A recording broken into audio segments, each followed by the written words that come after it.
Goeiedag geliefdes, dis goed om u te groet in die wonderlike naam van ons Here Jesus Christus. Ons gaan volgende week, so die Here wil, weer by mekaar wees vir die eerste keer, dit is die 16de, en dan gaan ons weer ons selgroep in aanvang laat neem. Intussen tyd wil ek wel vir u tog net weer 'n gedeelte uit Titus aanbied. Ons is besig met die boek Titus, ons het die eerste hoofstuk met mekaar hanteer, en ek gaan vandag met u die tweede vers van hierdie hoofstuk hanteer. Maar ek lees vir u die eerste en die tweede vers. Paulus, 'n diensknegt van God en apostel van Jesus Christus, volgens die geloof van die uitverkorenes van God en die kennis van die waarheid wat aan die godsaligheid is. Dan die tweede vers. In die hoop van die ewige lewe wat God, wat nie kan lieg nie, van ewigheid af beloof het. Paulus het homself beskrywe as 'n diensknegt van God. Hy het homself beskrywe as 'n apostel van Jesus Christus. En het vir ons bevestig waardeur word 'n mens 'n kind van God. Deur die geloof in die evangelie van Jesus Christus, die evangelie van die Bybel, soos ons die saligheidsboodskap in die Bybel te wete kom. Nou sy in die hoop van die ewige lewe. En wanneer hy praat oor die hoop van die ewige lewe, dan is dit nie 'n mog, 'n troffe nie. Dis nie iets wat dalk kan gebeur en dalk nie kan gebeur nie. Nee, geliefde, dis 'n vaste hoop wat geanker is in die dood van ons Here Jesus Christus. Daarom sê Johannes 10 vers 28, hy het aan ons die ewige lewe geskenk. En niemand sal ons ooit uit die hand van Jesus Christus kan uitruk nie. En dan maak hy dit self nog sterker, as hy die 29ste vers sê, niemand sal jy uit die hand van my Vader ruk nie, want daar is niemand sterker as my Vader nie. 1 Johannes 2:25 maak dit 'n belofte. Dit is die belofte wat hy ons beloof het, naamlik die ewige lewe. Wanneer ons na Johannes die 3de hoofstuk vers 36 kyk, dan hoor ons dit maar telke male in die 3de hoofstuk, maar hoor vers 36. Hy wat in die Seun glo, het die ewige lewe. Nie sal dit eendag deelagtig word nie, maar het dit nou alreeds. Ons sal eendag die volle potensiaal en die volle werklikheid daarvan belewe, maar die ewige lewe is nou in hierdie lewe vir 'n kind van God gewaarborg. Maar hy wat nie in die Seun glo nie, is alreeds veroordeel, omdat hy nie in die Seun van God geglo het nie. Hy wat in die Seun van God glo, die ewige lewe. Maar hy wat die Seun ongehoorsaam is, sal die lewe nie sien nie, maar die toorn van God bly op hom. Daar in die 11de hoofstuk, en wel daar by die 25ste en 26ste vers het die Here Jesus gesê, ek is die opstanding in die lewe. Wie in my glo, sal lewe, al het hy ook gesterwe. En elkeen wat lewe, nou op aarde, en in my glo, sal nooit sterf tot in ewigheid nie. Glo jy dit? Geweldige groot woorde. God gaan vir u en my 'n ewige lewe daar gee, waar ons vir altyd saam met hom gaan wees. En geliefdes, hierdie woord, sê Paulus, die ewige lewe wat van God is. Die almagtige, ewige God, die skepper van hemel en aarde, het dit vir u en my gegee. En dan maak hy 'n sterk stelling. God wat nie kan lieg nie. En wanneer ek en u hierdie woord lees, dan gee dit vir ons absolute sekuriteit en 'n waarborg. As God aan my die ewige lewe gegee het, as God aan my sê dat ek die lewe ontvang het, dan is dit 'n realiteit wat nooit kan verander nie. God het so gesê, God het dit beloof. Geweldige mooi woord. Die ewige lewe wat God beloof het. En God kan nie lieg nie. Dan sê hy ook hierdie ewige lewe het God van ewigheid af vir ons bestem. Geliefdes, lank voor daar nog enigiets was, voordat God die aarde geskep het hy reeds vir die mens saligheid in gedagte gehad. Sodat die Bybel sê, hy het voor die grondlegging van die wêreld reeds vir Jesus Christus gegee as saligmaker. Iets wat my verstand nie kan bepaal nie. Iets wat te groot is vir my verstand.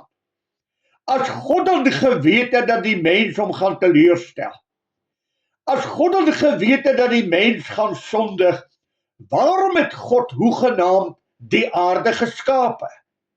Waarom het God hoegenaamd 'n mens op die aarde geplaas, wat vir hom net 'n teleurstelling gaan wees? Kom ons sê dit vir mekaar. Die enigste van God se skepsele, wat hom teleurstel, is die mens, wat na die beeld van God geskape is. Niks in hierdie hele skepping stel God teleur, behalwe die mens nie. Waarom het God dan 'n mens geskape? Geliefdes, al wat ek kan reken, en wat ek in my verstandjie kan probeer uitwerk is, dis al hoe God homself aan ons kon openbaar. As dit nie vir die sonde van die mens was nie, sou ons nie genade geken het nie. As dit nie vir die sonde van die mens was nie, sou ons die barmhartigheid geken het nie. Sou ons die goedertierenheid geken het nie, en sou ons nie geweet het wat saligheid is nie. Maar hierdie saligheid is so ver terug, dat voor die grondlegging van die wêreld, het God dit aan ons beloof, het God dit aan ons gegee. Voor enigiets nog was, het God vir die mens saligheid gegee in Jesus Christus. Ag, voor die tuin van Eden, soos ek reeds gesê het, was daar vir u en my 'n verlossingsplan uitgewerk. Sodat toe die mens in die tuin van Eden sondig, was God nie met die hand in die hare vasgevang nie, maar het God onmiddellik die uitspraak gemaak, die saad van die vrou, onthou Jesus Christus, gaan nie 'n aardse vader hê. Die Heilige Gees is sy vader. Die naaste bloedverwant wat hy het, is sy moeder. Die saad van die vrou gaan die kop van die Satan vermorsel. En dan gaan die Satan hom in die hakskeen byt. Hy gaan gekruisig word. Hy gaan moet sterwe vir die sonde van die wêreld. Hy gaan die soenoffer wees wat vir die mens saligheid gaan uitwerk. Maar reeds daar in die tuin van Genesis en van Eden, in die boek Genesis in die 3de hoofstuk, word daar gesê dat hy om die kop gaan vermorsel. Dit was reeds in die plan van God. En daarom toe God sy seun na die aarde toe stuur. En vir Maria die maagd sê, jy sal swanger word. Sy het nog nooit met 'n mens gemeenskap gehad nie. Daarom toe Josef haar wou verlaat, verskyn die engel aan Josef om te sê, dit wat in haar verwek is, word deur die Heilige Gees gedoen. Die Heilige Gees sal oor jou kom en jy sal swanger word en jy sal 'n seun baar. En dan die opdrag. Julle moet hom Jesus noem, want dit is hy wat sy volk van hulle sonde sal kom verlos. Daar was nie 'n aardse vader nie. Die versekering van saligheid is verbonde en gekoppel aan wat God vir die mens gegee het in Jesus Christus, wat mens vir jou en my geword het. Wanneer hy sê God het dit beloof, is daar 'n verdere implikasie waarna ek en jy kan kyk. Elke belofte van God, alles wat God gesê het, is ja en amen. Elke een van die beloftes van God sal op die letter vervul word. Geliefdes, elke belofte aangaande Jesus Christus in die skrif, dat hy in Bethlehem gebore sal word, dat dit 'n maagd sal wees. Elke belofte in die Ou Testament aangaande Jesus Christus is vervul. En dit gee vir jou en my die hoop en die sekerheid dat elke verdere belofte van God, alles wat hy vir die kerk van God beloof het, sal ook op die letter waar word, omdat God so gesê het. Wie sal die arm van God veertoe? Wie sal die plan van God omver kan werp? Daarom is daar vir u en my gesê, glo wat God gesê het. Maak dit vas. As jy 'n kind van die Here is, as jy Jesus Christus aangeneem het, is die ewige lewe jou waarborg wat God jou gegee het. Ja, ons sal teekantinge hê. Ja, ons sal probleme hê. Ons sal aanslae van die Satan hê, soos wat reeds in Genesis 4 vers 7 voorspel is. Die sonde lê en loer vir jou en sy begeertes na jou, maar jy moet daaroor heers. Ons het die ewige lewe. En as ons probleme ervaar, sê Matteus 11 vers 28 vir ons, kom na my toe, sê die Here. Kom werp al jou bekommernisse en laste op my. En ek sal jou laste wegneem, my juk is sag, my las is lig. Kom na my toe almal wat vermoeid en belas is. Ek sal aan julle rus gee. Ag, as ons kyk na Johannes die 11de hoofstuk, ons kyk na die waarborg van die Seun van God. Ons kyk na die mag van die Seun van God.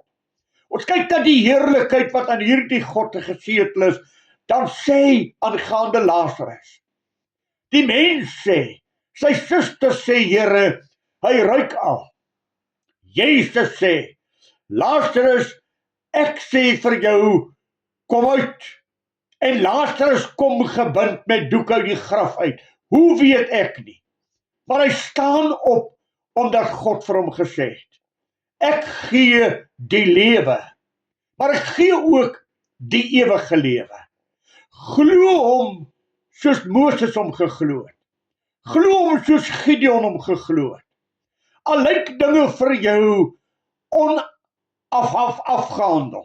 Al lyk dit vir jou vaag. Al lyk dit vir jou baie dof. Glo in God. Soos die psalmis sê, Psalm 23, al gaan ek ook in 'n dal van doodskaduwee, ek sal geen onheil vrees nie, want u is met my. Geliefdes, moenie skarrel aangaande jou hoop nie. Moenie skarrel aangaande dit wat God vir jou gesê het nie.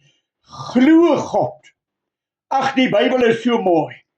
As hy daar in Markus die 11de hoofstuk, verse 22 sê, glo in God. Here, die vyeboom wat u gister vervloek het, is verdroog tot aan sy wortels. Julle moet geloof in God hê. Hierdie ewige lewe wag op jou en my. Onthou u nog Handelinge 1 vers 11? Hierdie Jesus wat julle gesien het, wat van julle weggeneem is, gaan net so weerkom, soos julle hom gesien wegvaar het. En hy gaan julle kom haal. Ek gaan vir julle plek berei, en as ek vir julle plek berei het, kom ek julle weer haal, sodat julle saam met my kan wees. Ag, dit is die hoop van die kind van God. Dit is die verwagting van die kind van God. Dit is waar ons oë gerig is, die basuin gaan blaas. Ons weet nie wanneer nie. Ons vermoed dat dit binnekort gaan gebeur. Ons weet nie. Niemand weet nie. Maar as die basuin blaas, gaan ons hom in die gelug tegemoet gaan. Gaan ons die ewige lewe uit sy hand ontvang in realiteit. Ons het dit nou al reeds. Wat sê Romeine 8 vers 16 vir ons nie? Die Heilige Gees getuig al reeds met ons gees dat ons kinders van God is. Maar dan gaan ons volmaaktheid, die ewige lewe wat vir altyd gaan wees saam met God geniet, om nooit weer te sterwe nie. Die laaste dood, of die laaste vyand wat vir u en my vernietig gaan word, is die dood. Wanneer 'n kind van God sterwe, dan stap hy oor vanuit die lewe in die ewige lewe. Geliefde, Jesus wag op jou. God wag op jou. Daar gaan 'n dag aanbreek dat God gaan besluit, gaan haal my kindertjies. Dan gaan ek en jy vir ewig saam met hom wees. Bly glo in hom. Wat sê die apostel Paulus? Die ewige lewe wat God beloof het, om aan ons as sy kindertjies te gee. Hou vas daaraan. Moet dit nie laat gaan van jou af weg nie.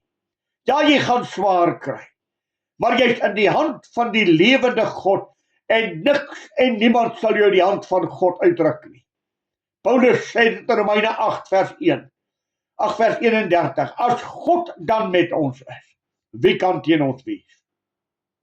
Hy wat sy seun gegee het, sal hy nie saam met hom ons ook alles genadiglik skenk nie. Ag, is dit nie mooi nie?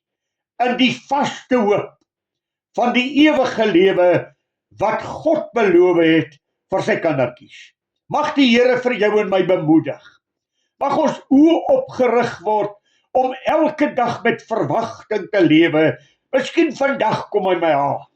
Miskien is daardie dag vandag dat die seun van God terugkom en ons saam met hom in ewige heerlikheid sal ingaan. Mag die Here jou hart bemoedig. Mag die Here jou hart opwek om te weet, daar wag 'n ewige volmaakte heerlikheid op jou en my. Leef daarvoor, wandel daarmee en verwag dit elke dag dat dit jou deel sal word. Mag die Here vir u ryklik seën en mag u bemoedig wees deur onsse God en sy woord, wat elkeen ja en amen vir u en my is. Goeiedag vir u. Ons sien mekaar die 16de van aangesig tot aangesig weer. Goeiedag vir u.